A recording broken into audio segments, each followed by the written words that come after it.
Lecture number 4 है और इसके अंदर हमने लास्ट लेक्चर तक जो डिस्कस कर लिया था वो हमने लॉ ऑफ डिमांड और limitation of law of demand और नेगेटिव लॉ की रीजन देख ली थी।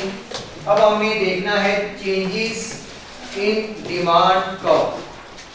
डिमांड कर्व में चेंजेस कैसे कैसे आ सकती, कर्व के अकॉर्डिंग थ्योरेटिकली तो हमने पढ़ लिया था कि डिमांड का कर्व जो है या तो वो इंक्रीज होगा या डिक्रीज, यानी कि डिमांड जो है अगर हम थ्योरेटिकली देखें तो हमने कहा था कि डिमांड इंक्रीज या डिक्रीज हो सकती है due to primary and secondary factors, या प्राइमरी फैक्टर्स की वजह से या सेकेंडरी फैक्टर्स की वजह से क्वांटिटी डिमांडेड में चेंज आ सकता है। फिर हमने ग्राफिकली देखा, ग्राफिकली हमने कर्व बनाया था, उसकी स्लोप डाउनवर्ड थी, फिर हमने उसकी रीजंस देखी थी और फिर कर्व के अंदर भी हमने ये देखा था कि अगर प्राइस बढ़ेगी तो क्वांटिटी डिमांडेड डिक्रीज हो रही थी और अगर प्राइस डिक्रीज थी तो क्वांटिटी डिमांडेड इंक्रीज हो रही थी। तो अब हमने डिमांड कर्व के अकॉर्डिंग ये देखना है कि जो डिमांड के कर्व में चेंजेस आ सकती हैं वो प्राइमरी और सेकेंडरी फैक्टर्स के अकॉर्डिंग कैसे इनमें चेंजेस आ सकती हैं। वहां पर हमने प्राइस को अलग देखा था और अदर देन प्राइस फैक्टर सारे अलग करके जिसको सेकेंडरी फैक्टर्स हमने रखा था वो अलग हमने देखे थे। यहाँ पर चेंजेस भी हमने प्राइमरी और सेकेंडरी फैक्टर्स के अकॉर्डिंग ही जो है वो देख रहे होंगे। तो अब जो हमने टॉपिक डिस्कस करना है वो चेंजेस इन डिमांड का होगा। Changes in demand curve. Demand curve में जो चेंजेस हैं उनको हमने देखना है, वो changes due to primary determinant या प्राइमरी फैक्टर्स और सेकेंडरी फैक्टर्स हो सकते हैं या ड्यू टू प्राइस फैक्टर और अदर देन प्राइस फैक्टर या नॉन प्राइस फैक्टर हो सकते हैं। अब अगर बात करें कि चेंजेस इसमें अगर तो प्राइमरी फैक्टर की वजह से होगी तो उसे हम कहेंगे मूवमेंट इन डिमांड कर्व। अगर डिमांड कर्व में कोई किसी किस्म का चेंज आता है प्राइमरी फैक्टर की वजह से और प्राइमरी फैक्टर एक ही है, अगर उसमें चेंज आए प्राइमरी फैक्टर की वजह से और प्राइमरी फैक्टर एक ही है और वो है प्राइस फैक्टर, यानी कि प्राइस ऑफ ए प्रोडक्ट, उस प्रोडक्ट की अपनी प्राइस, अगर उसकी वजह से कोई चेंज आएगा उस चेंज को हम नेम देंगे मूवमेंट का, यानी कि मूवमेंट ऑफ डिमांड या सिंपल मूवमेंट। उसकी वजह से जो डिमांड कर्व में होगी उसे क्या कहेंगे, मूवमेंट। इसके बाद अगर डिमांड कर्व में चेंजेस देखेंगे तो दूसरा हमें जो फैक्टर मिलेगा या डिटरमिनेंट्स मिलेंगे वो कौन से होंगे, सेकेंडरी फैक्टर्स होंगे।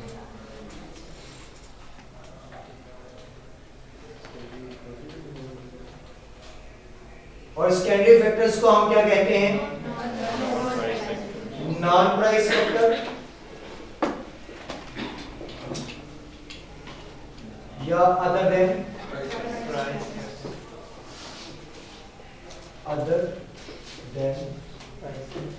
Price factor, non price factor या अदर देन प्राइस फैक्टर होगा। अब इसकी वजह से जो चेंज आएगा डिमांड कर्व के अंदर वो चेंज होगा शिफ्ट। इसमें डिमांड का जो कर्व होगा उसमें मूवमेंट क्रिएट होगी अलोंग दी डिमांड कर्व और यहाँ पर जो कर्व में चेंज आएगा वो क्या हो जाएगा, शिफ्ट हो जाएगा, वो अपनी ओरिजिनल पोजीशन को छोड़ के शिफ्ट हो जाएगा किसी नई पोजीशन पे, या वो लेफ्टवर्ड शिफ्ट होगा या वो राइटवर्ड शिफ्ट होगा। तो ये जो अदर देन प्राइस फैक्टर है ये वजह बनते हैं शिफ्ट इन डिमांड कर्व की, और जो आपके पास प्राइस फैक्टर है ये वजह बनता है मूवमेंट इन डिमांड कर्व। अब अगर हम बात करेंगे डिमांड कर्व में मूवमेंट की तो पहले हम मूवमेंट को देखेंगे। तो movement along the demand curve, movement along the demand curve, जो डिमांड कर्व के अलोंग मूवमेंट होगी, मींस कि उसी के कर्व के ऊपर रह के मूवमेंट होगी, movement along the demand curve is known as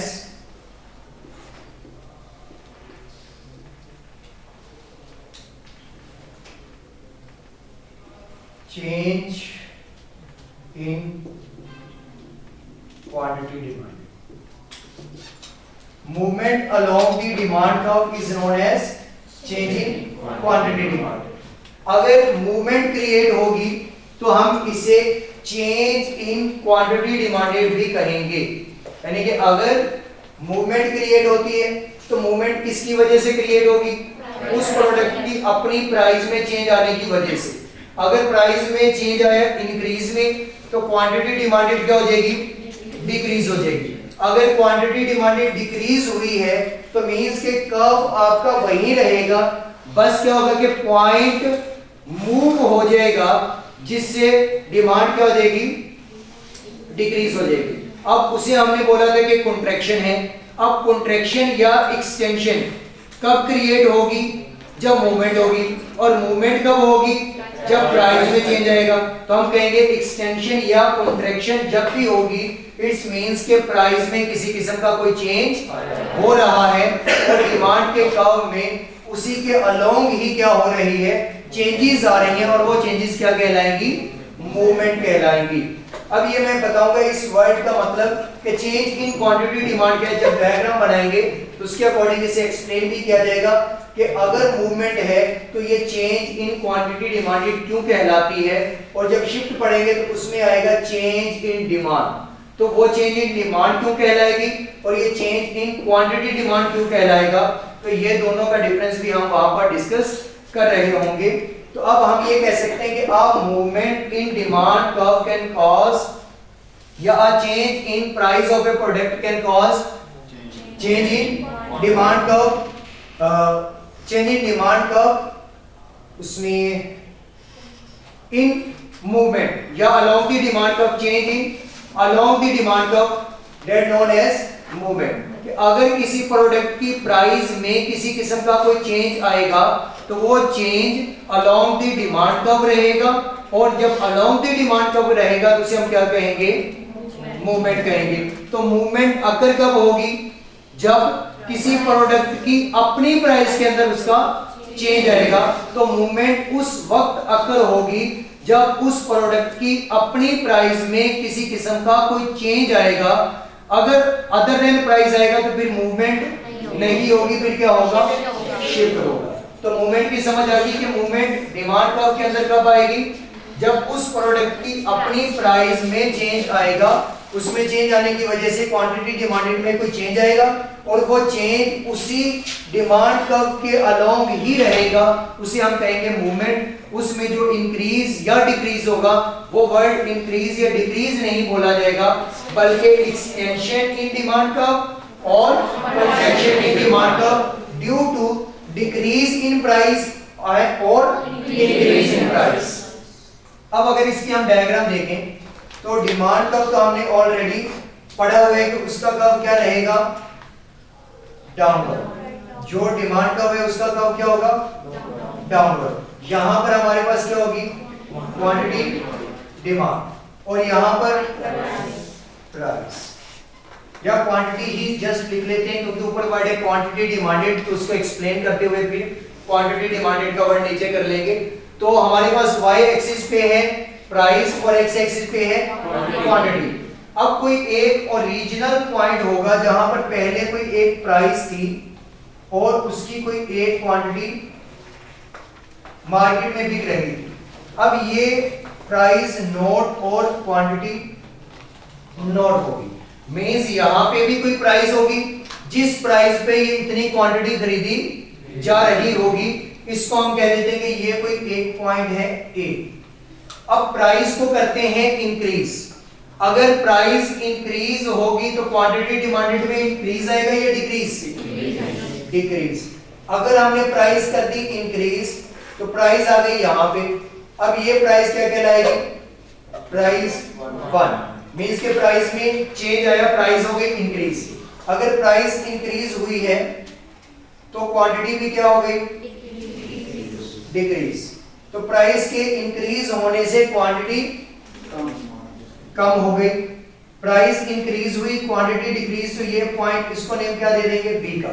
अब यहां पर क्वांटिटी क्या होगी, 1। पहले कुछ यूनिट होंगे, लेट सपोज यहां 5, अब यूनिट कितने होंगे, 2।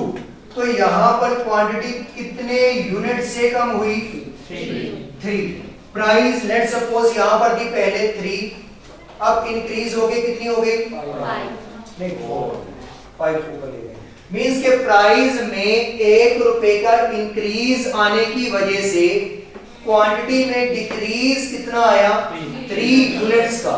जब आप प्राइस में चेंज आने की वजह से क्वांटिटी में चेंज देखेंगे और ये भी आइडेंटिफाई कर पाएंगे कि कितना प्राइस में चेंज आने से कितना क्वांटिटी में डिक्रीज आया, तो उसे कहेंगे चेंज इन क्वांटिटी डिमांडेड। कि आपको पता चल गया है कि क्वांटिटी में जो डिमांड की जा रही है उसमें कितना चेंज आया, बढ़ती हुई प्राइस की वजह से।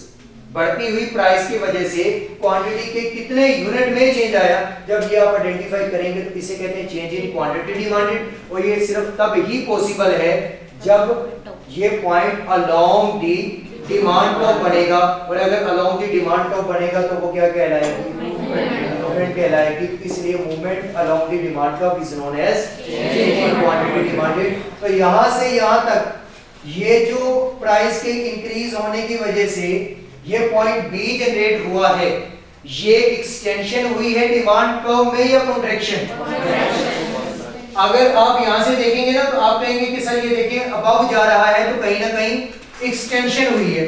जबकि अगर आप यूनिट में देखेंगे तो यूनिट में आके देखेंगे डिमांड की क्वांटिटी नीचे है, यहां से अब पहले की निस्बत ये क्या हुआ है, कम हुआ है, तो यहां पर कॉन्ट्रैक्शन हुई है। तो कॉन्ट्रैक्शन उस वक्त ही होगी जब प्राइस इंक्रीज हुई।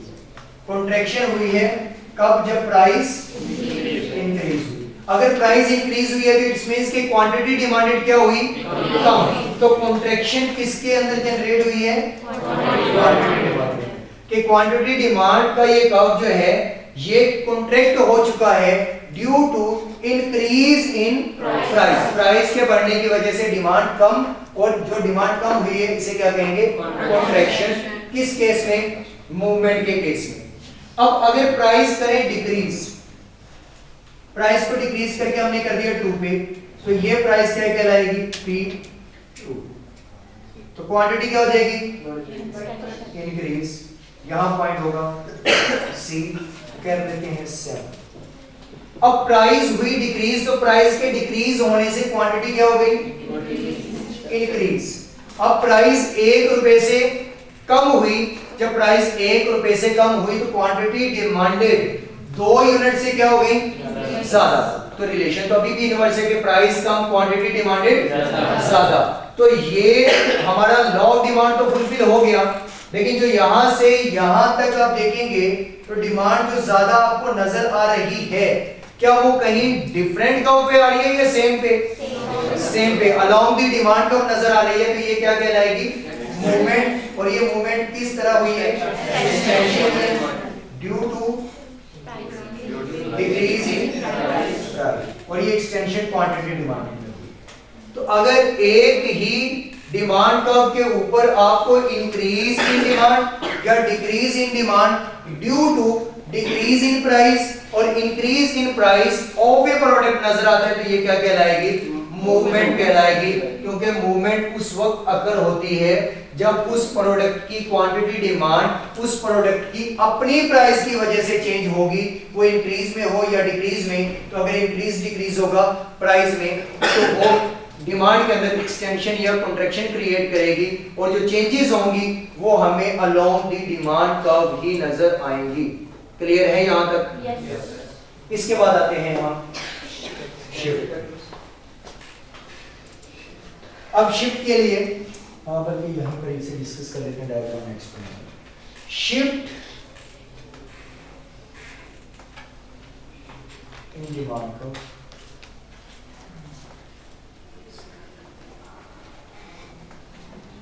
Leftward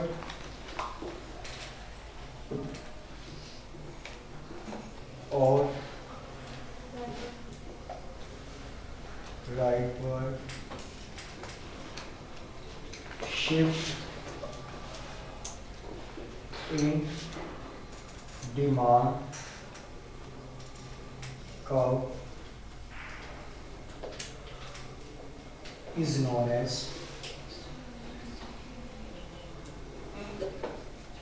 change in demand.